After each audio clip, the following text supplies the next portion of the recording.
नमस्कार। आकाशवाणी से प्रस्तुत है समाचार प्रभात।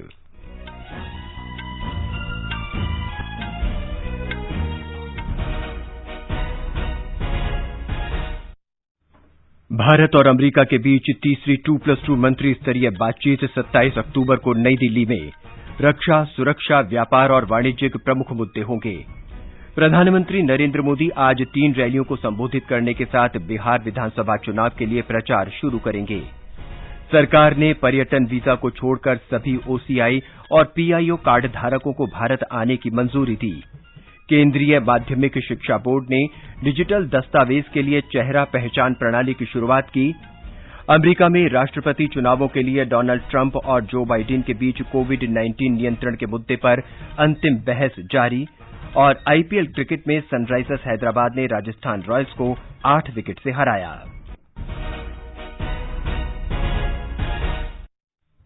समाचार प्रभात में देवेंद्र त्रिपाठी के साथ मैं नवीन सक्सेना। कोविड महामारी के खिलाफ देश एकजुट होकर लड़ रहा है। आप भी हमारे साथ सुरक्षा और बचाव के 3 आसान एहतियाती उपायों का संकल्प लें। मास्क पहनें, 2 गज की दूरी है जरूरी, सुरक्षित दूरी बनाए रखें, हाथ और मुंह साफ रखें। अब समाचार विस्तार से। विदेश मंत्रालय ने कहा है कि 27 अक्टूबर को होने वाली तीसरी भारत अमेरिका 2+2 मंत्री स्तरीय वार्ता में परस्पर हित के द्विपक्षीय मुद्दों पर व्यापक विचार विमर्श किया जाएगा। ये वार्ता नई दिल्ली में होगी। विदेश मंत्रालय के प्रवक्ता अनुराग श्रीवास्तव ने बताया कि दोनों देश क्षेत्रीय और अंतर्राष्ट्रीय मुद्दों पर भी विचारों का आदान प्रदान करेंगे। अमेरिका के विदेश मंत्री माइक पोम्पियो विदेश मंत्री एस जयशंकर के साथ और अमेरिका के रक्षा मंत्री मार्क टी एस्पर रक्षा मंत्री राजनाथ सिंह के साथ द्विपक्षीय बैठक करेंगे। इनका प्रधानमंत्री नरेंद्र मोदी से बातचीत का भी कार्यक्रम है। प्रवक्ता ने बताया कि भारत और अमेरिका के बीच व्यापक वैश्विक महत्वपूर्ण भागीदारी है। भागीदारी के इन क्षेत्रों में राजनीतिक, वाणिज्यिक, आर्थिक, सुरक्षा तथा रक्षा संबंधी क्षेत्र और लोगों के बीच संपर्क शामिल है। भारत और अमेरिका के बीच पहली 2+2 मंत्री स्तरीय नई दिल्ली में सितंबर 2018 में और दूसरी वाशिंगटन डीसी में दिसंबर 2019 में हुई थी। विदेश मंत्री एस जयशंकर ने कल मोरक्को के विदेश मंत्री नसीर बोरेटा के साथ वर्चुअल बैठक की। दोनों नेताओं ने इस बात पर सहमति व्यक्त की कि अक्टूबर 2015 में तीसरे भारत अफ्रीका फोरम सम्मेलन के अवसर पर मोरक्को के शाह मोहम्मद की ऐतिहासिक यात्रा से आपसी संबंधों में गहराई और मजबूती आई। उसके बाद दोनों देशों के मंत्रियों की 23 यात्राएं और 40 से अधिक समझौता ज्ञापनों पर हस्ताक्षर किया जाना इस बात का प्रमाण है कि दोनों पक्ष आपसी संबंधों को उच्चतर स्तर पर पहुंचाने के इच्छुक हैं। इन समझौतों में आईटी, शिक्षा, संस्कृति, कृषि, आपसी कानूनी सहायता और प्रत्यर्पण जैसे विषय शामिल हैं। केंद्र सरकार ने सभी भारतीय मूल के विदेशी नागरिक ओसीआई और भारतवंशी पीआईओ कार्ड धारकों तथा अन्य सभी विदेशियों को भारत यात्रा की अनुमति देने का फैसला किया है, लेकिन पर्यटक वीजा के लिए ये फैसला लागू नहीं होगा। इसके तहत विदेशी नागरिक अधिकृत हवाई अड्डों और बंदरगाहों के आव्रजन चेक पोस्ट के माध्यम से हवाई या पानी के मार्गों के माध्यम से भारत आ सकते हैं। वंदे भारत मिशन, वायु परिवहन बबल समझौतों या नागरिक उड्डयन मंत्रालय की अनुमति से किसी गैर अनुसूचित वाणिज्यिक उड़ानों पर यह फैसला लागू होगा। प्रधानमंत्री नरेंद्र मोदी आज बिहार विधानसभा चुनाव के लिए अपना प्रचार शुरू करेंगे। पहले दिन वे सासाराम, गया और भागलपुर में रैलियां करेंगे। श्री मोदी ने ट्वीट में कहा कि उन्हें बिहार की जनता के साथ समय बिताने का मौका मिलेगा। प्रधानमंत्री ने कहा कि वे जनता के समक्ष एनडीए का विकास एजेंडा रखेंगे और गठबंधन का समर्थन करने की अपील करेंगे। कोविड महामारी के बीच अधिकतम संभावित लोगों तक पहुंच बनाने के लिए भारतीय जनता पार्टी बिहार में श्री मोदी की रैलियों का डिजिटल प्रसारण करेगी। प्रदेश भाजपा अध्यक्ष संजय जायसवाल ने बताया कि प्रत्येक विधानसभा निर्वाचन क्षेत्र में 4 एलईडी स्क्रीन और एक बड़ी स्क्रीन लगाए जाएंगे, जिसके जरिए प्रधानमंत्री का भाषण प्रसारित किया जाएगा। उन्होंने कहा कि सभी उम्मीदवार अपने अपने निर्वाचन क्षेत्रों में उपस्थित रहेंगे और श्री मोदी का भाषण शुरू होने से पहले खुले मैदान में जनता को संबोधित करेंगे। कांग्रेस नेता राहुल गांधी भी आज बिहार में चुनाव प्रचार शुरू करेंगे। वे नवादा और भागलपुर जिलों में 2 रैलियों को संबोधित करेंगे। बहुजन समाज पार्टी प्रमुख मायावती कैमूर में चुनावी सभा को संबोधित करेंगी। बिहार में पहले चरण में 16 जिलों की 71 सीटों के लिए 28 अक्टूबर को वोट डाले जाएंगे। पहले चरण के मतदान के लिए चुनाव प्रचार परवान पर पहुंच गया है। एनडीए और महागठबंधन के नेता धुआंधार चुनावी रैली और रोड शो कर रहे हैं। भाजपा के वरिष्ठ नेता और रक्षा मंत्री राजनाथ सिंह ने औरंगाबाद, बाढ़ और नोखा में चुनावी सभा को संबोधित करते हुए कहा कि कांग्रेस के लोग देश को गुमराह कर रहे हैं। नई कृषि नीति को लेकर गलत धारणाएं आम लोगों के बीच फैलाई जा रही है। जदयू अध्यक्ष और मुख्यमंत्री नीतीश कुमार ने मुजफ्फरपुर और सिवान में आरजेडी पर आरोप लगाते हुए कहा कि जब उन्हें मौका मिला तो कुछ नहीं किया, अब रोजगार देने की बात कर रहे हैं। कांग्रेस के वरिष्ठ नेता रणदीप सिंह सुरजेवाला ने आरोप लगाया कि राज्य की एनडीए सरकार ने बिहार को बदहाली के कगार पर लाकर रख दिया है। आरजेडी के वरिष्ठ नेता तेजस्वी यादव ने भभुआ, बक्सर और आरा में नीतीश सरकार को विकास विरोधी बताते हुए कहा कि जो सरकार गरीबी नहीं मिटा सकी वैसी सरकार को हटाना है। एलजेपी अध्यक्ष चिराग पासवान ने जमुई और नवादा में रोड शो के दौरान कहा कि यदि उनकी पार्टी की सरकार बनी तो नीतीश सरकार के 7 निश्चय योजना की जांच कराई जाएगी और दोषी लोगों को जेल भेजा जाएगा। आरएलएसपी अध्यक्ष उपेंद्र कुशवाहा और वामपंथी दलों के नेता भी अपने अपने उम्मीदवारों के पक्ष में चुनावी सभा और रैली कर रहे हैं। आकाशवाणी समाचार के लिए सासाराम से कृष्ण कुमार लाल। विधानसभा चुनाव के तीसरे और अंतिम चरण में पर्चे वापस लेने का आज अंतिम दिन है। इस चरण में 15 जिलों के 78 विधानसभा क्षेत्रों के लिए 3 नवंबर को मतदान होगा। प्रधानमंत्री नरेंद्र मोदी ने कल दुर्गा पूजा में कोलकाता में दुर्गा पूजा पंडाल का वर्चुअल माध्यम से उद्घाटन किया। इस अवसर पर उन्होंने लोगों से अपील की कि वे उत्सव मनाने के दौरान सुरक्षित दूरी के नियमों का पालन करें और मास्क पहनें। इस बार हम सभी कोरोना के संकट के बीच दुर्गा पूजा मना रहे हैं। मां दुर्गा के भक्त, पंडालों के आयोजकों सबने इस बार अद्भुत संयम दिखाया है। संख्या पर भले असर पड़ा हो, लेकिन भव्यता वही है, दिव्यता वही है। यही तो बंगाल की पहचान है, यही तो असली बंगाल है। मेरा आपसे ये आग्रह जरूर है कि मां दुर्गा के पूजा के साथ ही आप 2 गज की दूरी, मास्क पहनने और अन्य नियमों का पालन भी पूरी निष्ठा से करें। प्रधानमंत्री ने कहा कि आत्मनिर्भर भारत की परिकल्पना को बंगाल की धरती से मजबूती मिलेगी। उन्होंने कहा कि हमें बंगाल की संस्कृति, गौरव और प्रगति को नई ऊंचाइयों पर ले जाना है। श्री मोदी ने कहा कि केंद्र सरकार विभिन्न योजनाओं के माध्यम से बंगाल के लोगों का तेजी से विकास सुनिश्चित कर रही है। प्रधानमंत्री आवास योजना के तहत बंगाल में करीब करीब 30 लाख गरीबों के लिए घर बनाए जा चुके। उज्ज्वला योजना के तहत 90 लाख गरीब महिलाओं को मुफ्त गैस कनेक्शन दिए गए हैं। प्रधानमंत्री जनधन योजना के जरिए बंगाल के लगभग 4 करोड़ गरीबों के बैंक खाते खोले गए हैं। जल जीवन मिशन योजना के जरिए बंगाल के लगभग 4 लाख घरों में पाइप से साफ पानी पहुंचाने का काम हुआ है। कोलकाता में ईस्ट वेस्ट मेट्रो कॉरिडोर परियोजना के लिए भी 8,500 करोड़ रुपए मंजूर किए गए हैं। प्रधानमंत्री नरेंद्र मोदी कल गुजरात में 3 महत्वपूर्ण परियोजनाओं का वर्चुअल उद्घाटन करेंगे। वे गुजरात के किसानों के लिए किसान सूर्योदय योजना का भी शुभारंभ करेंगे। प्रधानमंत्री यूएन मेहता कार्डियोलॉजी संस्थान और अनुसंधान केंद्र से संबद्ध पीडियाट्रिक हार्ट हॉस्पिटल और अहमदाबाद में सिविल अस्पताल के टेली कार्डियोलॉजी के लिए एक मोबाइल एप्लीकेशन का उद्घाटन करेंगे। इसके अलावा वे गिरनार में रोपवे का भी उद्घाटन करेंगे। देश में कोविड-19 से स्वस्थ होने की दर 89% से अधिक हो गई है। स्वास्थ्य मंत्रालय के अनुसार अब तक 68,74,000 से अधिक मरीज ठीक हो चुके हैं। केंद्र सरकार की प्रभावी नीति तथा जांच, निगरानी और उपचार पर अमल करने से ठीक होने वालों की संख्या बढ़ी है और मृत्यु दर में कमी आई है। इस समय भारत में मृत्यु दर 1.51% है, जो वैश्विक स्तर पर सबसे कम मृत्यु दर में से एक है। अब तक देश में 9 करोड़ 86 लाख से अधिक कोविड नमूनों की जांच की जा चुकी है। स्वास्थ्य मंत्रालय ने कहा है कि दुनिया के देशों की तुलना में भारत में कोविड के मामलों की संख्या प्रति 10 लाख आबादी पर काफी कम है। मृत्यु दर भी लगातार कम हो रही है। मंत्रालय ने कहा कि ये इस बात का सूचक है कि राज्य और केंद्र शासित प्रदेशों ने कोविड की रोकथाम, जांच और उसके उपचार के मामले में प्रभावशाली कदम उठाए हैं। भारतीय आयुर्विज्ञान अनुसंधान परिषद ने कोरोना संक्रमण की जांच के लिए कोविरैप को मान्यता दे दी है। इस तकनीक को खड़गपुर के भारतीय प्रौद्योगिकी संस्थान के शोधार्थियों ने विकसित किया है। कोविरैप विधि से कोविड की जांच आसानी से की जा सकती है। इस जांच से 1 घंटे के अंदर परिणाम मिल सकते हैं। जांच की यह विधि अत्यधिक विश्वसनीय और सटीक है। ये उपकरण सस्ता है और आसानी से कहीं भी ले जाया जा सकता है। जांच के परिणाम मोबाइल एप्लीकेशन से मिलते हैं।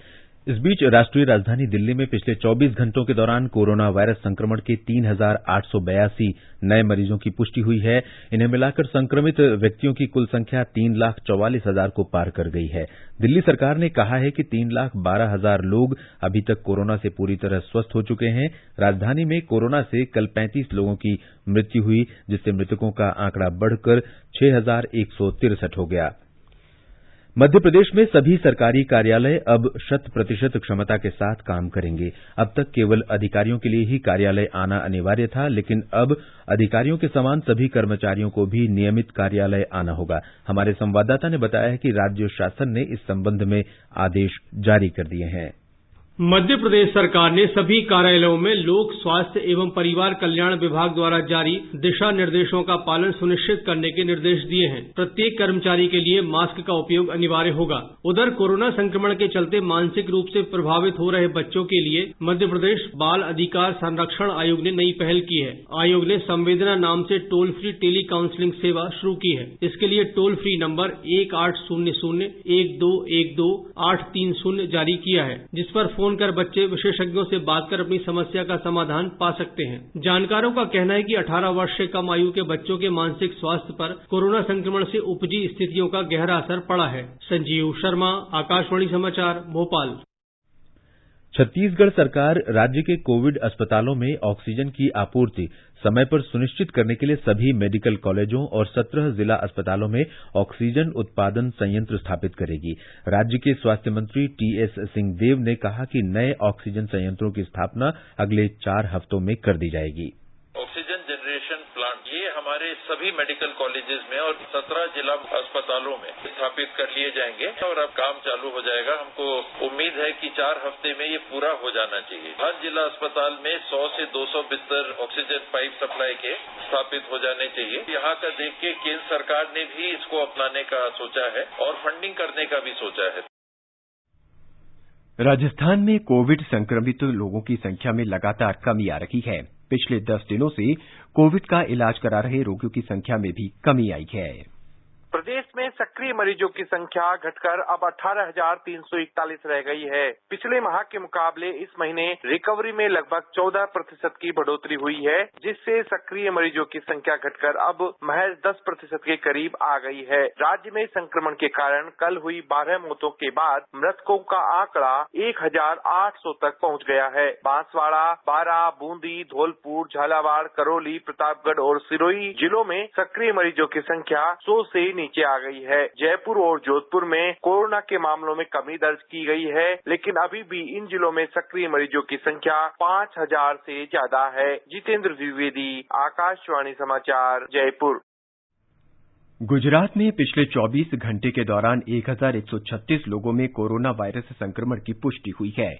राज्य में कोविड से स्वस्थ होने वालों की दर 89.15% हो गई है। गुजरात में संक्रमण के मामलों की कुल संख्या बढ़कर 1,64,121 हो गई है। दूसरी ओर 1,46,308 मरीज अब तक इस संक्रमण से ठीक हो चुके हैं। पिछले 24 घंटों में 1,201 मरीज ठीक होने के साथ अस्पतालों से छुट्टी दी गई। राज्य में अब तक 55,85,000 लोगों का परीक्षण किया जा चुका है। कल संक्रमण के सबसे अधिक 231 नए मामले सूरत में दर्ज हुए, जबकि अहमदाबाद में 179 नए मामले सामने आए। इस वक्त राज्य में 14,143 सक्रिय मामले हैं, जिसमें से 72 मरीज वेंटिलेटर पर है। कल 7 मरीजों की मृत्यु के साथ राज्य में कोविड-19 से जान गंवाने वाले मरीजों की संख्या 3,670 हो गई है। इस बीच संक्रमण के नए मामले सामने आने के बाद अहमदाबाद नगर निगम ने 7 और क्षेत्रों को माइक्रो कंटेनमेंट जोन में शामिल किया है। योगेश पंड्या, आकाशवाणी समाचार, अहमदाबाद।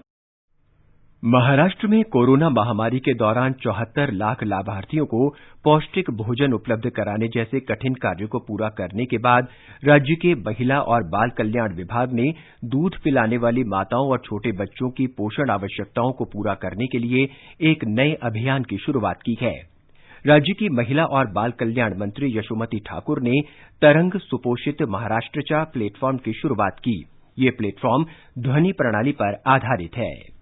देश में हाल ही में संपन्न हुए पोषण माह में अव्वल स्थान प्राप्त करने के बाद अब महाराष्ट्र राज्य गर्भवती महिला, स्तनदा माता और बालकों के पोषण जरूरतों को पूरा करने के लिए तकनीक का उपयोग कर रहा है। इसके लिए राज्य के महिला एवं बाल विकास विभाग द्वारा शुरू किए तरंग सुपोषित महाराष्ट्र नामक डिजिटल प्लेटफॉर्म पर हेल्पलाइन, ब्रॉडकास्ट कॉल, चैटबॉट जैसी कई सुविधाएं मुहैया की गई है। 8080809063 इस नंबर से पोषक आहार, गर्भवती महिलाओं की देखभाल, नन्हे बालकों के अभिभावकों को उचित आहार के विषय में मार्गदर्शन किया जाएगा। पोषक आहार तथा उन्हें बनाने की विधि की वीडियो सीरीज तथा फिल्म्स इस प्लेटफॉर्म पर उपलब्ध है। लोगों की मानसिकता में बदलाव लाने वाले संदेश देने वाली दादा दादी की कहानियां एनिमेटेड रूप में उपलब्ध होने के कारण ये प्लेटफॉर्म मनोरंजन के माध्यम से भी मार्गदर्शन कर रहा है। शैलेश पाटिल, आकाशवाणी समाचार, मुंबई।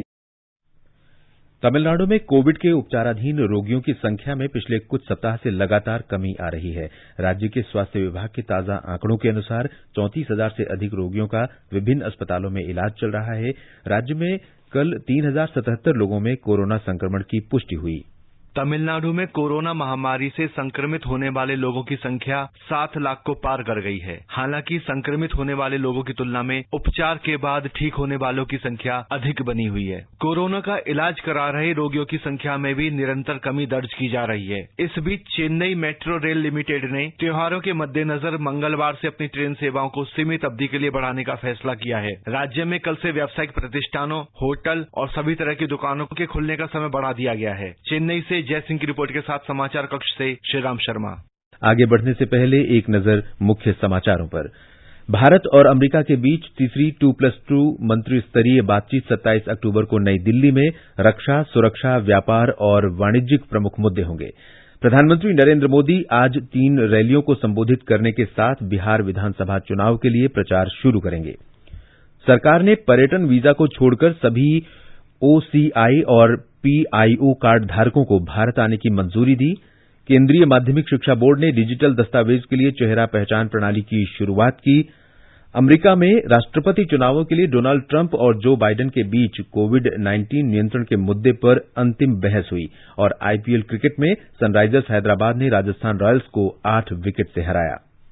केंद्रीय माध्यमिक शिक्षा बोर्ड सीबीएसई ने चेहरा पहचान प्रणाली शुरू की है, जिसके माध्यम से 10वीं और 12वीं कक्षा के विद्यार्थी अपने डिजिटल शैक्षिक दस्तावेज डाउनलोड कर पाएंगे। इस कंप्यूटर एप्लीकेशन में पहले से ही सुरक्षित डिजिटल इमेज का चेहरे से मिलान हो पाएगा। इसी तरह से डेटाबेस में पहले से ही सुरक्षित विद्यार्थी की इमेज का सीबीएसई के प्रवेश पत्र पर लगे फोटोग्राफ से मिलान हो सकेगा। फोटो का मिलान सफल होने पर प्रमाण पत्र विद्यार्थियों को ईमेल कर दिए जाएंगे। ये एप्लीकेशन परिणाम मंजूषा और digiloccer.gov.in/cbsccertificate.html के डिजीलॉकर पर उपलब्ध है और इसमें वर्ष 2020 के सभी रिकॉर्ड मिलेंगे। सीबीएसई ने डिजीलॉकर में 12 करोड़ डिजिटल शैक्षिक रिकॉर्ड डाले हैं, जिसे कोई भी विद्यार्थी खोल सकता है और अपनी मार्कशीट, पास और माइग्रेशन सर्टिफिकेट देख सकता है। इस नई चेहरा पहचान प्रणाली से विदेशी विद्यार्थियों को काफी मदद मिलेगी। इस प्रणाली से उन विद्यार्थियों को भी फायदा होगा जो आधार कार्ड या गलत मोबाइल नंबरों से डिजीलॉकर खोल नहीं पाते हैं।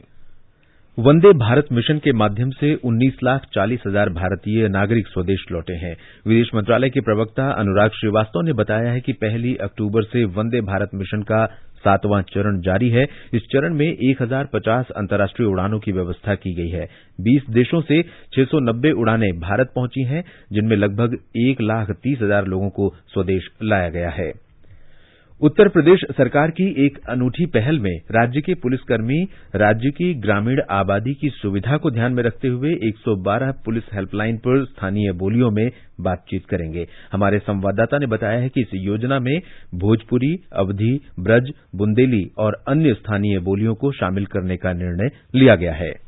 लाइन पर बने रहे खातिर धन्यवाद। राउर बात 112 सेवा के भोजपुरी संवाद अधिकारी से हो रहल बा। जी हाँ, बिल्कुल सही सुना आपने। कुछ इसी अंदाज में उत्तर प्रदेश की आपातकालीन सेवा 112 के अधिकारी उन लोगों से बात करेंगे जो भोजपुरी या किसी दूसरी स्थानीय बोली में बात करने में सहज महसूस करते हैं। 112 सेवाओं के प्रभारी अपर पुलिस महानिदेशक असीम अरुण ने आकाशवाणी को बताया, मिशन शक्ति के तहत मुख्यमंत्री जी ने ये महसूस किया कि गांव से महिलाएं या पुरुष भी कॉल करते हैं और उनकी क्षेत्रीय भाषा को हो सकता है 112 के कॉल टेकर्स ठीक से ना समझ पाते हों। तो इस निर्देश पे हमने अपने 112 की सेवा में ऐसे 19 कॉल टेकर्स को चिन्हित किया। क्षेत्रीय भाषा में उनकी जुबान साफ थी और उनको एक अच्छा प्रशिक्षण दिया है और ये सेवा हमने शुरू कर दी है। इसके लिए संवाद अधिकारियों को विशेष प्रशिक्षण दिया गया है और वो भोजपुरी, अवधी, बुंदेली सहित पहाड़ी भाषा में भी बात कर सकेंगे। सुशील चंद्र तिवारी, आकाशवाणी समाचार, लखनऊ।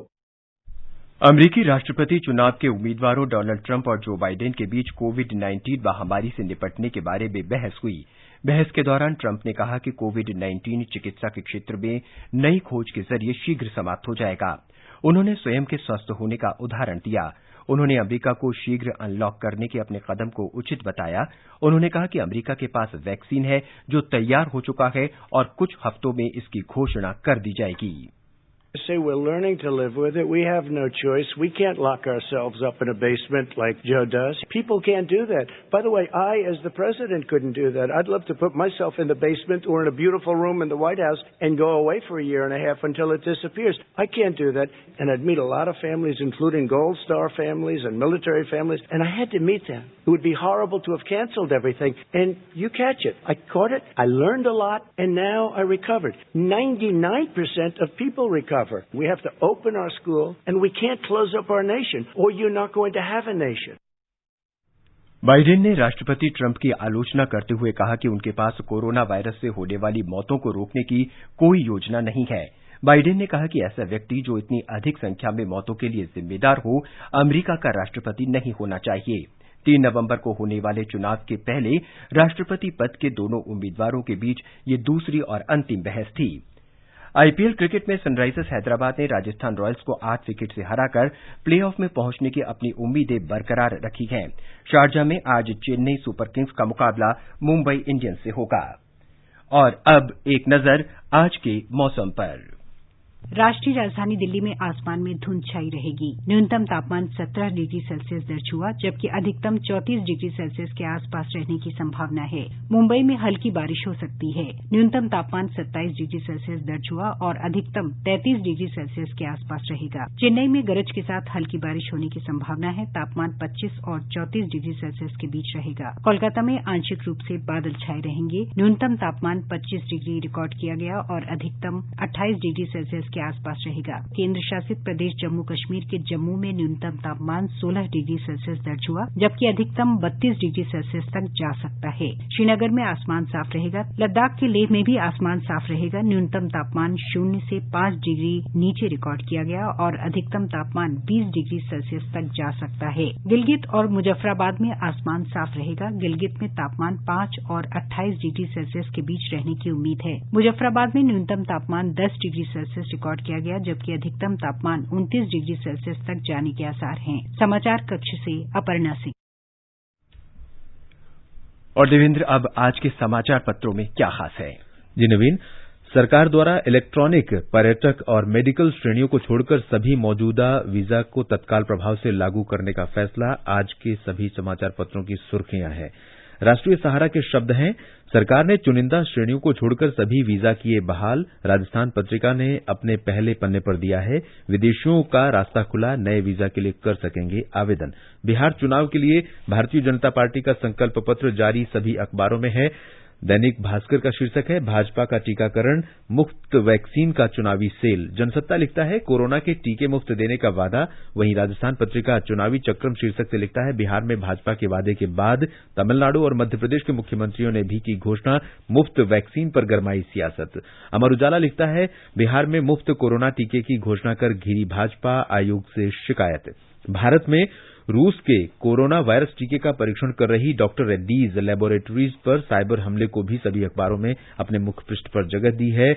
पंजाब केसरी ने अपने पहले पन्ने पर दिया है डॉक्टर रेड्डीज पर साइबर अटैक, दुनिया भर में अपने डेटा केंद्र बंद किए, 1 हफ्ता पहले ही मिली थी ट्रायल की मंजूरी।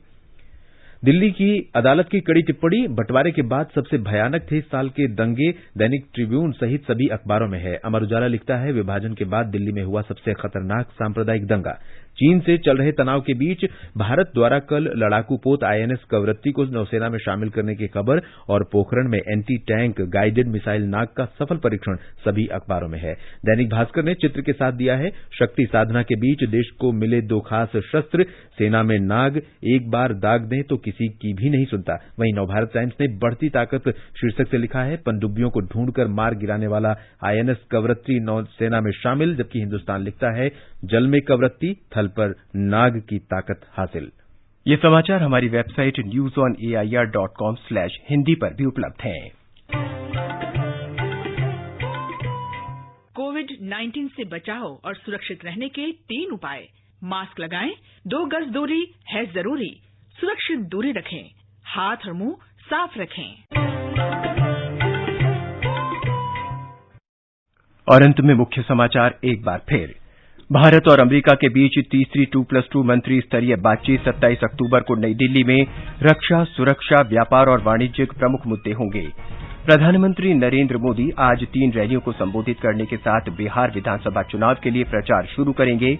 सरकार ने पर्यटन वीजा को छोड़कर सभी ओसीआई और पीआईओ कार्ड धारकों को भारत आने की मंजूरी दी। केंद्रीय माध्यमिक शिक्षा बोर्ड ने डिजिटल दस्तावेज के लिए चेहरा पहचान प्रणाली की शुरुआत की। अमेरिका में राष्ट्रपति चुनावों के लिए डोनाल्ड ट्रंप और जो बाइडेन के बीच कोविड-19 नियंत्रण के मुद्दे पर अंतिम बहस हुई। और आईपीएल क्रिकेट में सनराइजर्स हैदराबाद ने राजस्थान रॉयल्स को 8 विकेट से हराया। इसके साथ ही समाचार प्रभात का ये अंक समाप्त हुआ। नमस्कार।